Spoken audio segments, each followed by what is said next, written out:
Hey, welcome to the New Home Insights podcast by John Burns Real Estate Consulting. I'm Dean Worley, your host. Each episode, we're going to bring you some of the best minds in the housing business talking about some fascinating topics or trend or innovation or issue, just like the one you're about to listen to. Enjoy.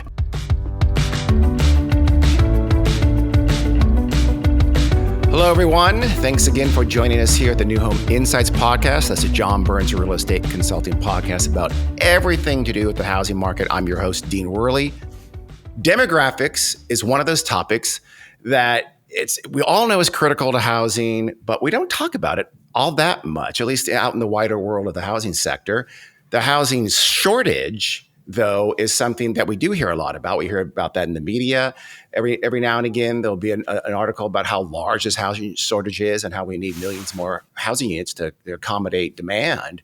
Today, we're going to talk about both of those things, demographics and the housing shortage. We do that with Chris Porter.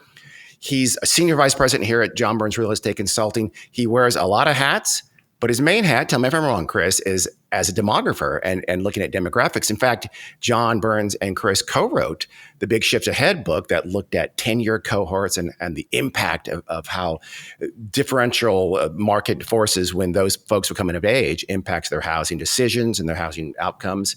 Today, Chris and I are going to focus on how demographic shifts in household formations define housing needs. So it's really big picture stuff. It's kind of, does the nation need a lot more housing? How much of that can be reasonably built? Where are the disconnects? How severe are these disconnects? So big picture questions. Chris, I hope that made sense. How are you doing this afternoon? Well, thanks, Dean, for such a kind introduction. It's good to speak to you today. Yeah, I'm excited to talk about some of this research we've been doing and looking at how these long-term demographic trends are ultimately going to shape the demand for housing. So a lot of this is going to come from a white paper that you recently completed called America's Needed Housing Construction. It's brand new, or pretty close to it. We're recording this, by the way, in mid-January, that really takes a deep dive demographically at what kind of housing shortfall the country is facing, where it's facing, et cetera. So let's start with some basics, if you don't mind. Just really high level. Can you explain the gist of this white paper and how, national housing, it's kind of really a national housing supply and demand analysis in a sense. And can you do so in 10 words or less? 10 words or less might be a little bit of a challenge, but 11 words or less, Chris. No, I'm kidding. Go ahead. We updated a graph that we had done in our book back in 2016, where we were looking at, the housing demand from 2015 to 2025. We've now updated it for 2020 to 2030. And thinking about all the things that have happened in that 5-year window and how that affects the long-term demand for an additional 5 years. And one of the things I'll talk about is we talk about this nationally, but one of the things that really matters with this, a national number is great. And that's the number you get tossed out in the press a lot. We're short by this many million homes.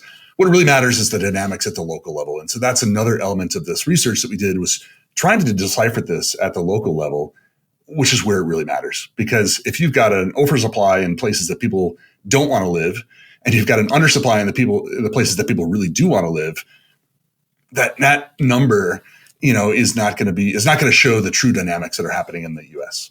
Yeah, we'll talk about that in a minute. But to some extent, I think isn't it a question of not don't or do, but can or can't afford, in many cases at least. That certainly plays into it. Affordability is a big factor in these housing shortages or the shortfall of households that have formed over time. So the top line that's going to probably get a lot of headlines and some buzz is that the U.S. has a housing shortfall of about 1.7 million housing units. Can you just sort of big picture, we'll get into some nuance, believe me, but big picture kind of explain that? Sure. As we were talking about this over the last couple of years, how much is the U.S. housing market undersupplied? You were seeing, it felt like every month somebody was coming out with a new number, and those numbers kept getting bigger and bigger. So we started out with 4 million undersupplied, 5 million undersupplied, 6 million undersupplied. And I totally get how they get to their answers. I understand sort of the math and the reasoning that they went into that. But at the end of the day, we're really interested in, what is the number that's important to business people? How much do we need to make up in order to bring things back into better balance? And, what's a reasonable amount of construction that can meet that undersupply in the U.S. to bring that to balance? And so that's really where the genesis of this came from, was really trying to understand what is the true number of undersupply, and taking a real close look at the demographics behind that, and again, getting into some metro level detail. Is it so, like you said, housing advocates have come up with 4 million, 5 million, 6 million level of housing shortfall. The estimates are different. Is the math the reason behind the estimates being different? Or is it just the approach? Is it just the method that makes these estimates so different? No, I think it really is the approach. And so we actually address what we think are two different ways to look at this, and they're working in combination. I can get to some of those bigger numbers, those multi-million numbers. The approach that we took was relative to the households that exist in the U.S. today. How much are we undersupplied by housing? Because you need to have more housing units than you have households, right? Because you need to have some second homes. You need to have homes that are available for sale or for rent, and for people to have choices as they're considering moving.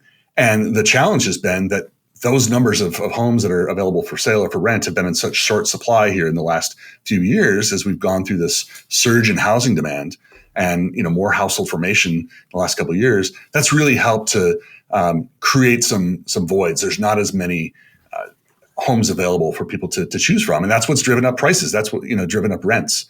And then the other approach too is kind of thinking about, all right, let's think about the households that haven't formed, and this is where the affordability question comes into concern. Yeah. There are young adults today who simply cannot move out of either their parents' home or a roommate situation because they can't afford to do so. It's just too expensive to go out and form their own household. And we've also seen some societal shifts over time that have changed the rate at which people form households at a certain age. And so I think that a lot of the other research that's out there is also taking into consideration that shortfall of households. Like if we could build more affordable housing, or more attainable housing, I should say, in the places that people want to live, I think we could induce more household formation all day long.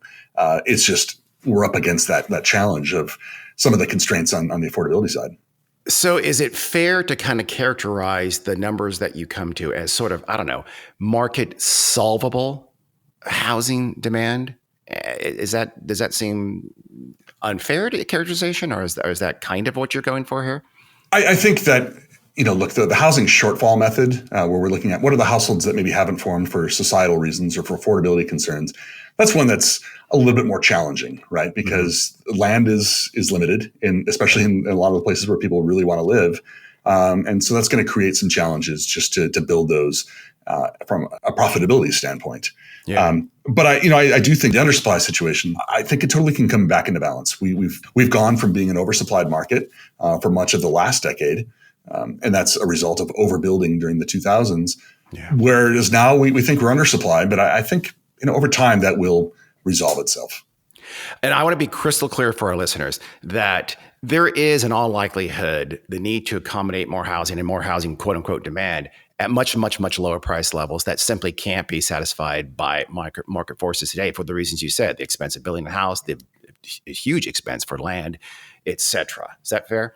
That's fair. And I would just point out, and we note this in the white paper, but we're talking about single family, we're talking about multifamily, we're talking about manufactured housing. So it's all types of housing that are needed in order to bring this into a better balance. Okay. You talk about kind of four, pillars of demand that is creating the total demand, things like household formations and second home and et cetera. Can you just briefly touch on those four key bulwarks of demand formation? Of course. So the biggest one is household formation. So as the population ages, as they form households, we are going to have a net increase in households over time. And our estimate for that is about 12.5 million households in net over the next 10 years, I guess from 2020 to 2030.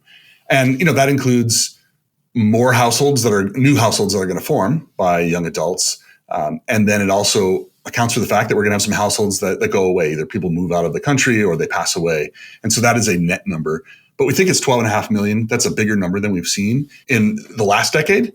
But that's really as a result of we've got this massive wave of young adults who are in that age group where they're forming households in bigger numbers. And so that is the primary driver of our long-term demand call is the household formation. It's about 12.5 million of what we think is a 17 million need for housing over the next decade. So next up is the second home demand. And that's just, people buy second homes.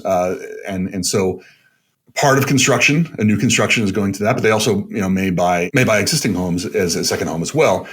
So we're just saying there is an element of second home demand that is going to fuel the need for additional housing. And whether that comes from the new construction side or it comes from existing construction, we think there is demand for second homes. And then also you've got replacement housing. So every year you are tearing down a certain number of homes in the US and they're replaced with with new construction. And so we think you've got to add some supply into the market in order to replace those homes. You're not actually adding an additional housing unit. The net increase in housing units is zero. It's just kind of a replacement of what is already there.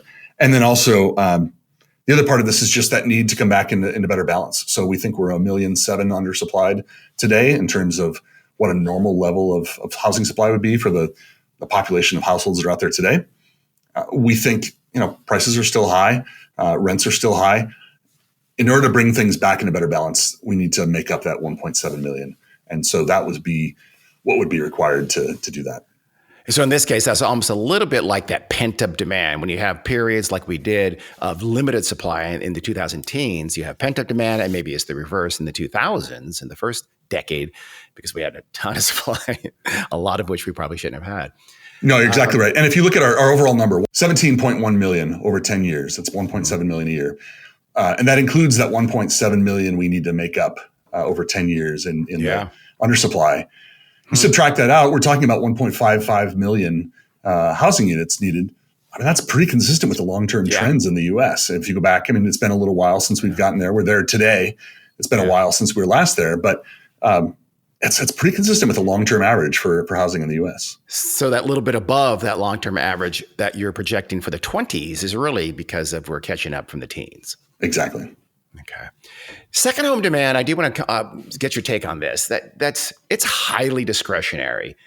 I don't know. Might somebody should that be considered part of a housing quote unquote shortfall? Because it is so much, it's by definition discretionary and it's not kind of the same as primary housing. Is that? Just if we look back at historical trends, we've seen second home purchases over time. That's a unit that's being taken off the market. And so, I think we just are accounting for that as a form of demand because it is a unit that is now not available to somebody else. Which, by the way, does sometimes bring up some controversy, doesn't it? There's lots of localities where that has become very controversial from potential primary home buyers and renters. You're exactly right. Yeah. How about Airbnb too? Kind of along the same lines. That's a factor in this as well. And I haven't really done the math on that to figure out sort of where that all comes into play, but it certainly, I think, does have some impact on the housing demand dynamics. How about just real quick then, let's end this basic kind of our big picture overview before we go on to some nuances in demand. Let's talk about your method a bit. Use one of my favorite words, headship. Great word, method, and you also use kind of a vacancy method. Tell us about those two methods that you use to get to these big picture numbers we're talking about. Sure. So the undersupply number, the 1.7 million, really that was kind of based on vacancy. We're looking at, as I mentioned earlier, you always want to have some homes that are available for sale, homes that are available for rent. There's this whole other category of vacant homes that just kind of sit out there, and then really don't are not necessarily for sale or for rent. But there's a certain amount of vacancy you want in a market in order to have an efficient market.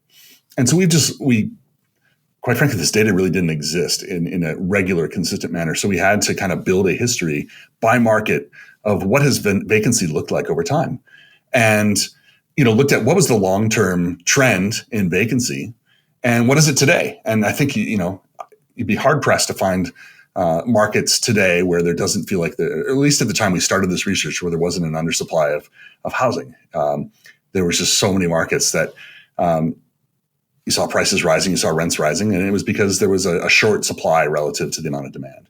And so we just tried to figure out from a vacancy standpoint, how many fewer homes are available to people than maybe there would be based on historical trends.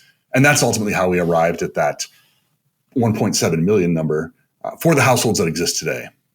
The other part of this is what I call that shortfall in households. So if you go back and look at historical trends, and we picked 2000 as the year to measure against. If you looked at the rate at which people had formed households by age back in 2000, and what that amounted to in terms of total households in the metro or the country. And then you compared that with where we are today and how many households we actually have, and compare that against the population by age today. It's clear that societal trends have meant we have fewer households that have formed. And there's a variety of reasons for that. And so we just said, let's do the math on that and figure out, if we had used the same rates of household formation as we had 22 years ago and applied that to today's population, how many more households would we have in the US? And it is a form of undersupply because that's a household that hasn't formed for one reason or another that might benefit from a house that would meet their needs and their price point. And that is a bit of a moving target because as I read in this book, it's called Big Ships Ahead. You might be familiar with it a while back, is that those kind of demographic are those choices and the timing of when folks are making decisions to things like form a household, get married. That's been shifting for quite a while, hasn't it? It has been shifting. And quite frankly, we picked we picked the year 2000 for each of these markets. We might have used a different standard, a different year as the standard for different markets because of local, dynamics that are going on there too. So you're right. It is very much a moving target. It's weird because the timing, it's the last other two census and census is one of the key source of your data, right? That's right. So the last two have some quirkiness, don't they? In 2010, it was during the greatest recession since the Depression. And in 2020, it was during COVID. And we may never fully understand the impact of those things on those two censuses. You're exactly right. We were collecting the data literally in April of, it was being measured as of April 2020.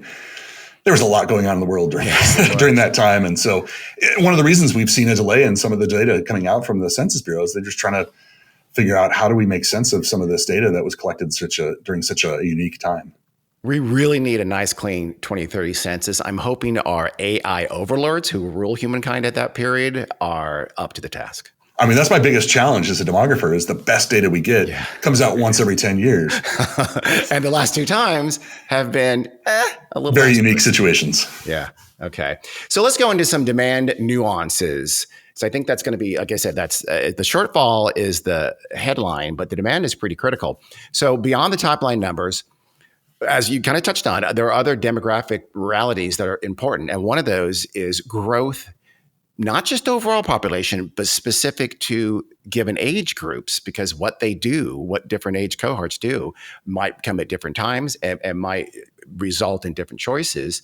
So is it fair to say that growth in the right age sectors kind of has a big impact on your outcome here of this white paper? It matters a lot. In fact, I even just got a question from a client about this today. We do have slower rates of growth in population in the U.S. Actually, it ticked up just a little bit in 2022, but from a very, very low number in 2021. And there's reasons for that in 2021. But over time, the rate of growth of the population in the U.S. has gotten smaller and smaller. We're not negative, but it's a lower number than it has been. And yet we're forming a lot of households over these last couple of years. So how do those two things, jive with each other? And it really does come down to, well, what age groups are the ones that are growing the most? And so we think about the population structure of our country. We have a lot of young people who were born in the 2000s, in the late 1990s, who are, of age where they're forming households in bigger numbers. So you have this massive wave of young adults who are entering those years where they're forming households. Maybe it's a little bit later than their parents were forming households. But yes, that can drive solid household formation, even in a period where the rate of population growth overall is slower. And it's due to that aging of the population. And this most recent period, 21, 22, and I guess late 2020 as well, we had this COVID impact that maybe pushed a lot more folks to form those households earlier than they otherwise would have, because suddenly they can afford a bigger home, cheaper, many, many miles away from their HQ, their headquarters, because of the impacts of work from home. So it's also kind of a weird time for that too. That maybe formed, did that form more households than it would have these last couple of years? The 2020 and 2021, despite a pandemic, were the perfect mix of conditions for household formation. So think about it. You had pent-up demand amongst a large young adult population. You had higher savings as a result of government stimulus. You had wage growth as a result of labor shortages. more emphasis being placed on the home. You had a desire for more space as roommates were splitting up, more freedom to relocate due to work from anywhere policies, record low mortgage rates, and by the way, we had moratoriums on foreclosures and evictions, which might have otherwise made some households go away. So no big surprise that we had a surge in household formation during those 2 years when you consider all those factors kind of occurring all at one time, despite the fact we had this global health crisis. Yeah, and which explains, by the way, the surge in home prices at the same time. You're exactly right. And because we weren't building enough to accommodate that level of demand. And you call household growth a tailwind for housing's future. Explain that a little bit. Does that mean we're going to see some more demand coming, which I think you've implied in your 10-year projection? We do. And so, if you look at actually it's funny, I was talking about this with another client the other day. He had this perception that the millennials were just this anomaly, that they were a big group. It got a lot of attention because they were so much bigger than the generation before them, born in the 70s. This group born in the 80s was so much bigger. But when you kind of look at U.S. births over the next several decades, it stayed pretty flat around that 4 million, 3.9, 3.8 million number. We didn't have the dips that we had in the 70s. And so we've got a pretty solid base of people that are going to age into those household forming years over the next several decades. Now it starts to, as we look at the groups born in the most recent years, those are lower numbers, but that's not really going to impact housing demand in the same way for another 20 some years. And then there's the foreign born element of this as well, as we have more immigration into the US, that's also adding to these populations. And so, it's a pretty solid base that we're building from just a population standpoint.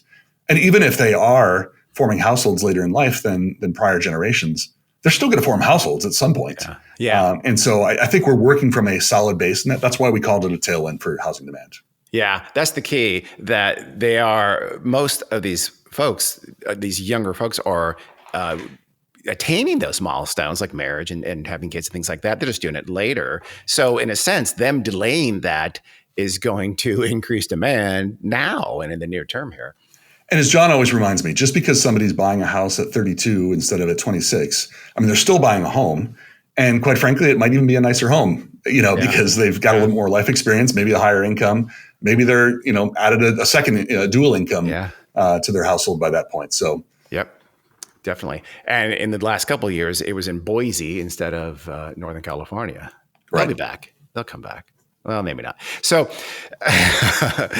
you mentioned immigration. Let's touch on immigration, because I think it's something that's really heavily underappreciated in terms of how it impacts the U.S. overall population and population growth. And again, that's something that's very specific to some metros more than others, but it's nationwide. It's everywhere.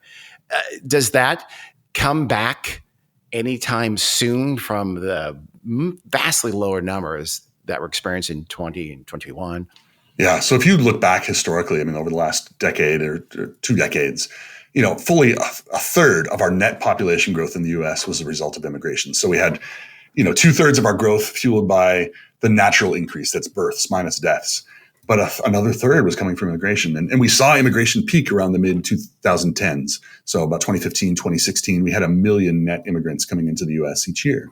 That started to decline in the subsequent few years, but then really took a nosedive in 2020. We had closed off our borders and just people were not coming into the U.S. Pretty low still in 2021. And so we just made some projections, how soon do we get back to normal? And we said, maybe over a 5-year period, we get back to a more normal level of immigration because, look, the U.S. is a very desirable place for people to want to be. So I think there's always going to be demand to move to the U.S. We just got the 2022 numbers. So this is measuring through July 2022 from July 2021. It's back up to 1 million and pretty quickly. So a pretty quick reversal.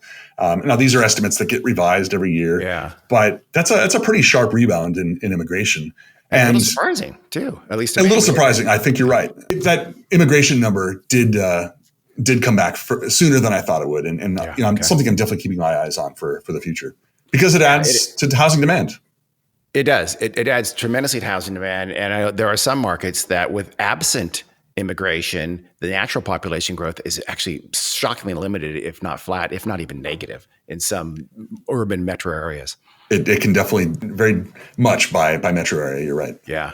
Yeah. So another part of the big part of the equation that you look at in your white paper is the overbuilding of homes in the 2000s. We've touched on it a couple of times here briefly. Can you go into that with a little more depth? Are we still kind of regaining our balance from the overbuilding in the 2000s and then maybe the underbuilding in the 2010s? So you're exactly right. And we think we just, relative to the amount of demand that was out there, we just simply overbuilt. And our estimate was about 3.2 million units in the 2000s, relative to probably what we should have built based on the amount of demand that was there. Mm-hmm. So yes, I think part of the reason we had such lower construction in the subsequent decade, in the 2010s, was because we had overbuilt in that prior decade. And so we didn't need as much construction to meet the demand for housing. So I do think we're back. We've recovered that. We underbuilt a bit in the 2010s, but part of that was due to the fact we just had overbuilt by so much. Last thing on demand before we talk about supply a little bit is COVID, and how in your white paper you mentioned that COVID kind of pulled forward some demand. And explain that to me, because I think of it as, at least in many situations, it was untapping latent demand that had long been here, had always been there. In other words, you could now move away from the city center where the housing was small and overpriced to much larger, bigger, less expensive houses in the suburbs or even a different metro area entirely. And I don't know, that doesn't seem like, I guess that could be considered pulled forward demand, but do you think of that as a little bit of a drag on future demand? I think it's almost two sides of the same coin, in the fact that you could say we're pulling demand from the future that would have occurred naturally, or you could say it's a catch up to where maybe we should have been at this point. So I think, yes, this was demand that would have unleashed at some point anyway. But I also wonder if if we now have a new standard for, maybe it's a little bit higher for the attainment of forming a household at a certain age, does that carry on forward to the next group, the next generation behind them, or the next cohort behind them? That is the new standard. It remains to be seen, but I think it's either a little bit of a catch up or it's a bit of a pull forward. So I think you can look at it either way. And won't the work from home phenomenon impact that? In other words, these folks who were able to form households when they did in 21 and 22 and late 20, they did so because they were able to work from home. To the degree folks in the future are not able to do so, we're seeing the back to office right now. The people coming after won't be able to do that because they can't afford it. You're right. I mean, that could be a possibility as well. And people who were able to relocate to a new city where they could afford to form their own household, if they're now being required to be closer to an office, that also might pose some challenges as well. Yeah. Yeah. I do want to do a kind of a back to office and the impacts of that on a later episode. So let's talk about supply now. If you can, go through the supply part of your equation, because you are really trying to tap into all sources of supply, including something that people forget about, which is manufactured home shipments. No, you're right. And the manufactured housing, I mean, it's it adds a little bit right now. It added a lot more if you go back historically. And I went and pulled this information by decade. So we look at, what are single family starts? What are multifamily starts? And then what is that manufactured housing component? Mm-hmm. Dean, if you go back to the 1970s, we were adding 370,000 manufactured units a year in the U.S. Today, we're at about 100,000 per year. Huh. But that was a huge surge in manufacturing. That was new housing that was, available to people. I mean, back in the 1970s, that was when the boomers were really coming of age. They were forming their own households. There was such a big wave of them that we just saw construction really surge there in the 1970s. We had over 2.1 million units per year when you think about starts, and both for single family, multifamily, and manufactured. They were forming homes, but they weren't having babies, because it wasn't the 1970s the dip in births that you mentioned? The 1970s was the dip in births. Huh. Yeah, so a lot of household formation going on at that time, but not a different kind of household formation was not going on apparently in the 70s. I'm not sure what was happening there. As we talked about in the book, this group, the early boomers, that was a generation that couldn't wait to get out of the house, right? They were the ones that just, for them, moving back home after college was kind of a stigma. And they were just really independent in forming their own households. And that's why you had that big surge and more construction in the 70s as a result. And then every subsequent decade, we saw a little bit less construction. So in the 80s, we had about 1.7 million. 90s was a little bit less than 1.7 million. The 2000s was about 1.7 million. And then the 2010s, we did about 1.1 million per year over that 10-year period. Okay. The last couple of years, as I look back, 2020, 2021, and we don't have the final numbers yet for 22. But if I look at those 3 years, we're doing about 1.6 million per year when you add up starts and the manufactured shipments. So, we've definitely seen a bit of an increase here in the last several years as we've recovered from those very low numbers in the early part of the 2010s. Just to be clear, though, Chris, you're talking about the three sources of supply are, in addition to the manufactured shipments, are single family and multifamily, and that makes up the universe of supply. That's right. That's how we're adding housing units to the U.S. housing stock. Okay. Now, if you can we go through your projections of supply needed going forward and from the sources that they come from? Yeah. So, really, it's if we want supply and demand to be in balance, you look at our demand numbers that we talked about at the beginning of this conversation, that's 17.1 million. And that's going to come from, again, household formation, the need to replace existing units, the need to add second homes to the market, and then maybe bring us back into a better balance of supply and demand in the U.S. That suggests, if you want demand and supply to be in balance over time, there could be the potential for 17 million units of construction needed over a 10-year period. But as you also teased at the front, regionally, there'll be some pretty big differences. So let's talk about that to tease out some of those key differences. So you show your projections at the metro level. For those of you who are going to read the white paper, toward the end, you'll see of the paper, you'll see some negative numbers and positive numbers associated with different metro areas. Tell me if I'm wrong, but the negative numbers mean that there is undersupply in those metro areas, and so they're going to need some increase in housing. You're right. Yes. So the undersupply is the negative number, and we show this for the top 50 MSAs in the U.S. Yes. And it's surprised, by the way, to see a couple places on the top 15 spots, like Columbus. Yeah, I guess I can see Columbus. So it's interesting, though, that the undersupplied metros are the vast bulk of the top 50. There are not that many oversupplied metros, and the metros that are oversupplied are generally oversupplied by pretty small numbers.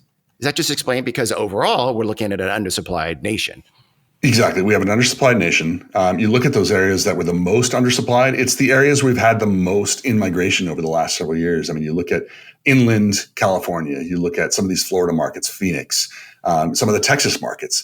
They just are, that's where a lot of the migration was going over the last few years.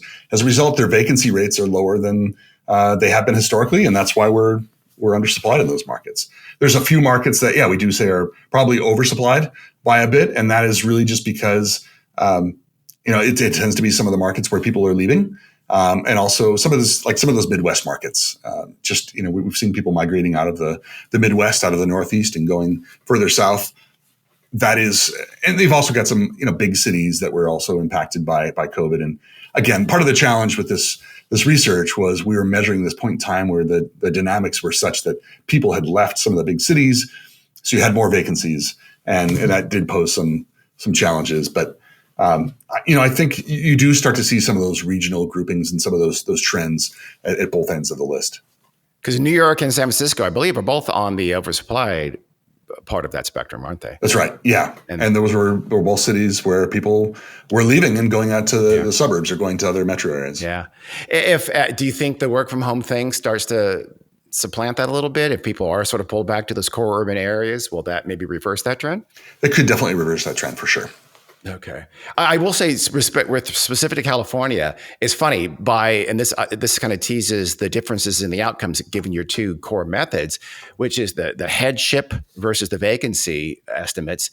In the headship estimates, I noticed that a lot of the California markets were very, very undersupplied, and there's more kind of dispersed along the top 50 metros in the vacancy method.